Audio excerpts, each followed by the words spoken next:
Hello everybody, welcome back to another video. My name is Heather and this is another episode of Around the World in Books East Africa edition. So if you're not caught up, I am doing the challenge to read a book by an author from every country around the world. I'm calling it my Around the World in Books challenge. There's a whole playlist I will have linked in a card up here if you would like to check out some of the other videos that I've done so far. So far we have hit North America, South America, East and Southeast Asia. I had a few countries from each one in that one. The Nordic countries and Europe. So we're hitting Africa now. I've divided things up into regions based off of trying to basically get a roughly even number of countries in each region. Obviously some are bigger or smaller. Africa obviously is huge, so I've divided it up into I think 5 different regions within Africa. So today we're just focusing on Eastern Africa. I will have obviously lots of other episodes coming up with the other regions and other countries, but today we just picked 3 Eastern African authors and that's what we're gonna do in this video. So what I'm gonna do now is just give you a breakdown of what the books are that I've chosen and which countries they're for, and then this will just be a reading vlog and I will give you all my thoughts on the books. The first country that we're going to do in this video is Kenya, and for this one I have picked Wizard of the Crow by, and I'm hoping I can say this right, I'm getting a few mixed messages from Google on how you say his name. Based off of an interview I found online where he said his own name, it's Ngugi wa Thiong'o. So hopefully that's right. I'm not entirely sure if you're supposed to say the N or not, but I'm gonna go with how he said it. So Ngugi wa Thiong'o, and this one is actually translated by the author. So he speaks both languages, which means he did his own translation, which is super fun. And I do really enjoy the cover on this. I think it's very creative. But to just read you the description on the back. Commencing in our times and set in the fictional Free Republic of Aburia, not sure how to say that, Wizard of the Crow dramatizes with corrosive humor and keenness of observation a battle for control of the souls of the Aburarian people. Fashioning the stories of the powerful and the ordinary into dazzling mosaic, this magnificent novel reveals humanity in all its endlessly surprising complexity. So I have no idea what it's about based off of that description. Couldn't tell you, but from a lot of the reviews, it sounds like this is very much so like imagine you are being told a story by the campfire vibes. So this one's my option for Kenya. Just a few of the other stats that I'm tracking on my thing. It is 768 pages, so this is definitely one of the longer ones I've done for this challenge. And it has a Goodreads rating of 4.21. So this one is quite highly rated. I know this author has other books. To be honest, I just kind of picked one and we're going with this one. So that's my choice for Kenya. And then the next country we're going to cover is Comoros. For this one I have chosen Deranged as I Am by Ali Samir. Hopefully I'm saying that right, and it's translated by Alice Banks. To give you the description on the back. Set on an island of, oh my gosh, there are so many names I don't know. Anjon, Comoros. Deranged as I Am follows the story of a humble docker. With his ramshackle cart and patched up clothes, he spends his days trying to find enough work to feed himself. The whirlwind of a novel takes place over just a few days, yet Zamir's poetic and energetic prose transports us to the docks. Their noises, colors, and smells, and the dynamism, how do you say that? Dynamism of his language, along with his powerful mix of genres and the cleverness of his verbal invention, it perfectly serve this tragicomedy. Yet this lively and often darkly humorous prose does not draw away from the more serious themes of class, poverty, exploitation that Zamir explores. A rich and significant text that questions literature and language themselves, Deranged as I Am confirms the very original place Zamir occupies in French literature. So there you go. I've recently been developing a bit of a love for really short books, so I'm really excited about this one. I've paired it with my longer one because I don't want this video to take me too long to film, but I think that the title is just so fun. That's what drew my attention with this one. Deranged as I Am is just such a fun title. So that's that one. As far as the other stats go, it is only 84 pages and on Goodreads it has a 3.47. So obviously those ratings change, but as of right now, that's what it's got. So I'm excited for this one. This will be the second one that I pick up. All right, and then the last country that we are going to be doing for this video is Mauritius. Hopefully I'm saying that right. I'd actually never heard of this country before, which is part of the joys of doing this challenge, is I get to learn about places that I haven't ever really learned about. And for this one, I have picked The Last Brother by Natasha Opena, and this one is translated by Jeffrey Strachan. I think that's how you'd say that. But to read you the back, as 1944 comes to a close, 9-year-old Raj is unaware of the war devastating the rest of the world. He lives in Mauritius, a remote island in the Indian Ocean where survival is a daily struggle for his family. After a brutal beating lands Raj in the hospital of a prison camp, he meets David, a boy his own age. David is a refugee, one of a group of Jewish exiles now indefinitely detained in Mauritius. When a massive storm on the island brings chaos and confusion to the camp, Raj is determined to help David escape. Natasha Opena's deeply moving novel, beautifully translated from the French by Jeffrey Strachan, again, not sure on his last name, sheds light on a fascinating and unexplored corner of World War II history. So I think that this one's super interesting because obviously we learn World War II history a lot, but very much so from the American Europe point of views, right? Like, we're not talking about a lot of other countries and how they were impacted by it, but this I think will be a very interesting point of view to read from World War II. I've read quite a few World War II novels in my time, so sometimes they get a little bit monotonous because they're all just kind of, obviously it's a very important thing, but I feel like we have a lot of things focused from the same angle. And so this one I think will be very interesting to add to the collection. So that one's the last one that I'll be doing in this video. Again, obviously there are a lot more countries. I will probably end up having 3 or 4 videos just from East Africa in order to get through all the countries, but these are the 3 I'm going to start with for now. If you have recommendations for other countries in East Africa, I have found books for a lot of them already, but if you have any good suggestions, I would still be open to getting some more ideas. Or if you have other countries that you have books that you would strongly recommend, please let me know. But we are going to start with Wizard of the Crow, and I will get back to you when I have some thoughts.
Currently at page 178 of Wizard of the Crow, so I thought it was about time I gave a little bit of an update of what is happening with this book.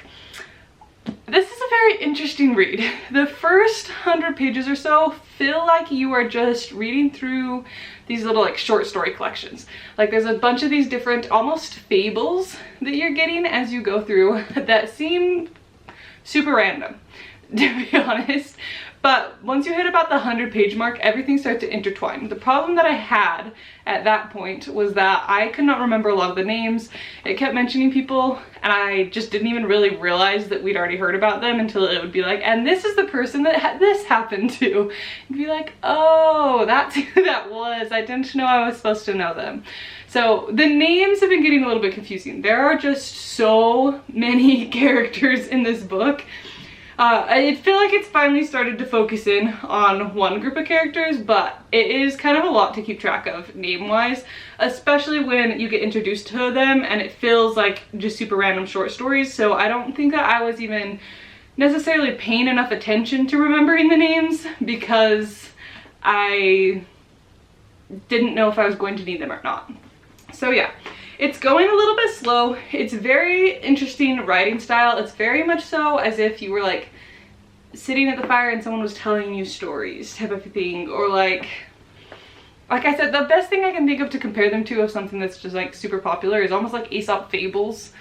There's definitely a lot of intense exaggeration, lots of magic-y things happening, but also normal life stuff. So I don't know, it's a very interesting read. It's definitely going a bit slow. Hopefully now that I'm starting to actually understand who some of the characters are, it'll pick up a bit for me. I will say there was one like spice scene. It wasn't quite closed door. It wasn't like crazy far. It does stop, but it's a little further than I would consider closed door. And it's around page 100, somewhere in there, and it came so out of the blue. Like, it was so random. It was these characters who, like, it was their first time meeting, basically. And all of a sudden we're having a spice scene. I was like, whoa. So just a heads up, be prepared if that's something you are trying to avoid. It has made me a little bit nervous going into some of the rest of the book, but nothing even remotely like that has happened in anything else. So I don't know, it just felt really shocking because it was so random. But yeah, that's how it's going. I'm gonna keep reading. I will update you maybe one more time before I finish. If not, I'll just keep reading till I'm done, and then I will give you my final thoughts. So we'll see. But so far it's going okay. I think it's improving, but it's been a bit of a slow start.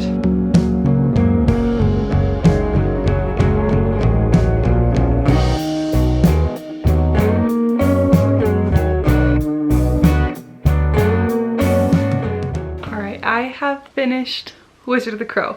This took me so much longer than I thought it was going to, but I'm done and I'm kind of glad about it. I am very confused on how I feel about this book. It was odd. It was a weird reading experience. It's very folklore-y, I guess would be the best way to put it. This is definitely one of those things where the plot is kind of weird. It'd probably fall into magical realism if I had to give it like a genre, somewhere around that, or like a political satire. But I don't quite understand what the point of this one is. It feels like a book that is meant to be commentary on something, but I'm not entirely sure what. So it's just left me feeling a little confused is the best word to put it. Yeah, I just am having a hard time coming up with any thoughts because I feel like I haven't processed it. I don't know if I understand exactly what the point of this book was. If it's supposed to be some kind of like political commentary, it's weird because I feel like they just went from one corrupt ruler to another. It's not like much progress was made overall. I feel like there's some commentary on like governments and things like that, but not anything that I felt like was super significant in a way that somebody, at least with an outside perspective, understands it.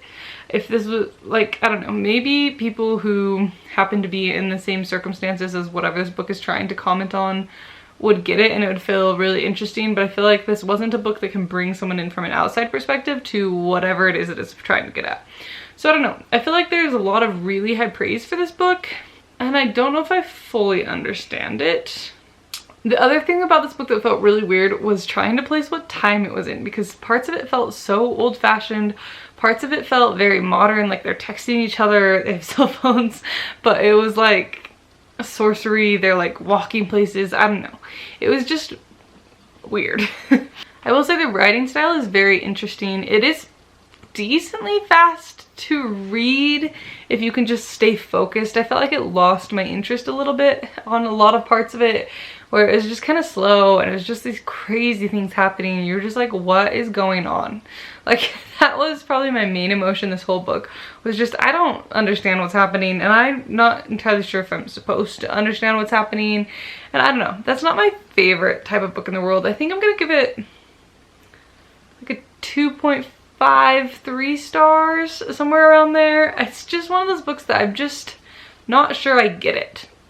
And so it's not necessarily that it's a poorly written book per se, I just don't feel like I had the context to understand it. So yeah, that's how I feel about that one. Just befuddled.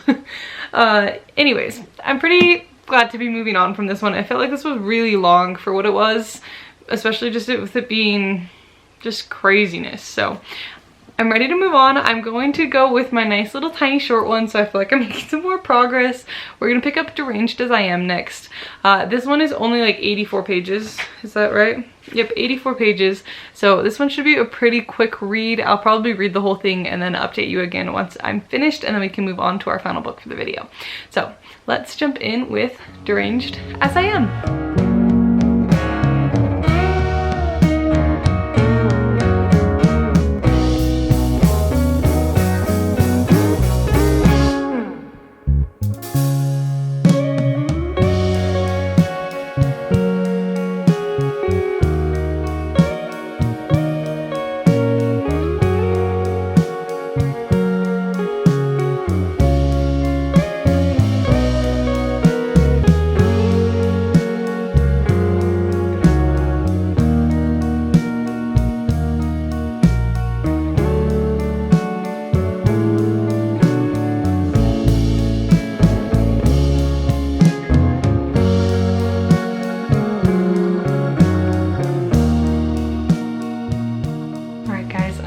Done with Deranged as I Am, and unfortunately this one's gonna get a 2 stars from me. Never before in my life have I ever felt like I was so intrigued and loving the writing, and then the plot started and it completely lost me. I am definitely someone who reads books for the plot, but once the plot picked up on this one, it completely just lost my interest. The writing in the beginning was so good. I fully got out my pen. I was underlining things. It was so just a unique writing style where you were basically in the head of this deranged person, and then the plot started and it got totally coherent and the writing kind of went downhill. And I don't know how much of that is from a writing standpoint, and how much of that is translation.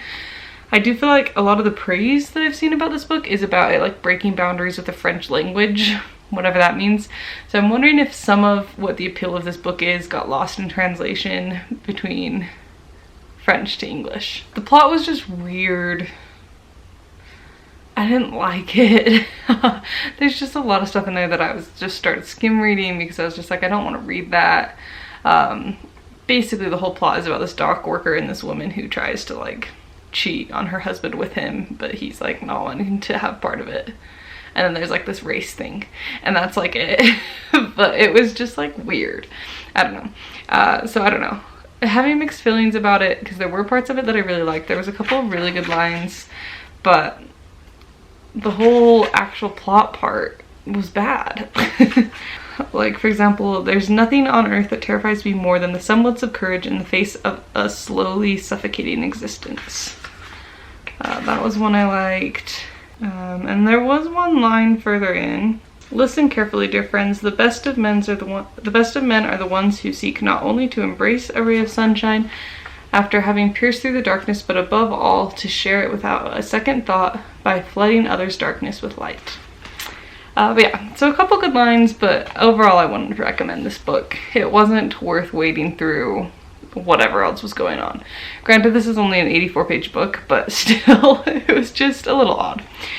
So, with that being said, I'm now on to my last book, which is The Last Brother, and I'm hoping that this one will redeem these books for me a little bit. They're all just have something in them that just makes me not be able to fully enjoy it. So I'm hoping that this one will be a little more in my wheelhouse. I feel like magical realism is just not really my thing. I'm discovering that short, weird books like that, I don't even know what to classify that at, just not my thing. But historical fiction, I definitely read more of that just in general. So hopefully this one will be a little bit better for me because it's more in a genre that I typically enjoy.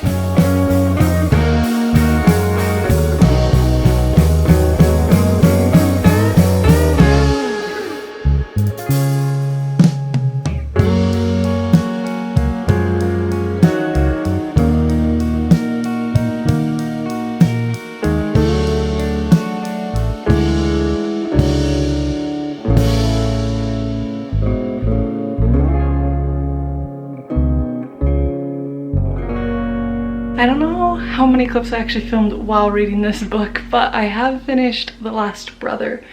And we are finishing this video off on a much higher note. I'm giving this one 4.5 stars. It was really, really well written. Basically, this book is exactly what you think it'd be. It's written as if you were following this old man telling you stories about his childhood, meeting this Jewish boy that was in one of the prison camps, and then their few days together. And then just some of the other things surrounding his childhood and that time period. And it's crazy because it almost feels like, it feels so real. It feels like you're actually reading somebody's like journal. So she is very, very talented at writing in a character's voice and making that feel like a real character. So I thought that that was very impressive. It is a very sad book, as one would expect from a World War II book. It is definitely, look up the trigger warnings. And there's several things even not necessarily related to World War II that are happening. Like you've got some abuse going on within his home. You've got siblings dying. And just this island got hammered during this time period. They had all of the World War II stuff going on.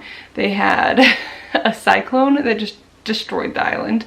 They had a polio breakout epidemic. I can't remember exactly what level it was, but yeah, just crazy. And so she basically wrote it all into this one boy's life. He experienced all of it. And it's kind of a lot. So yeah, this book is short, but it's very, very well written.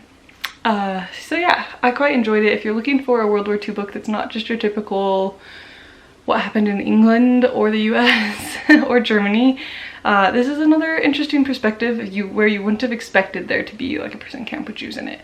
So very interesting story, got some interesting historical stuff in it, and I quite enjoyed it. So I would recommend this one. But that ends this video. So again, 4.5 stars. I think I settled on 2.5 stars for this, and I think I've settled on like 2.75 for this one. So a couple of misses, but one that was really good. That's my experience with reading from these countries in East Africa. If you have recommendations either for the countries that were in this video or for other countries that you know I haven't done yet, please leave them down below. I'm always looking for recommendations. The research side of this takes a while, so I would love if you would help me out.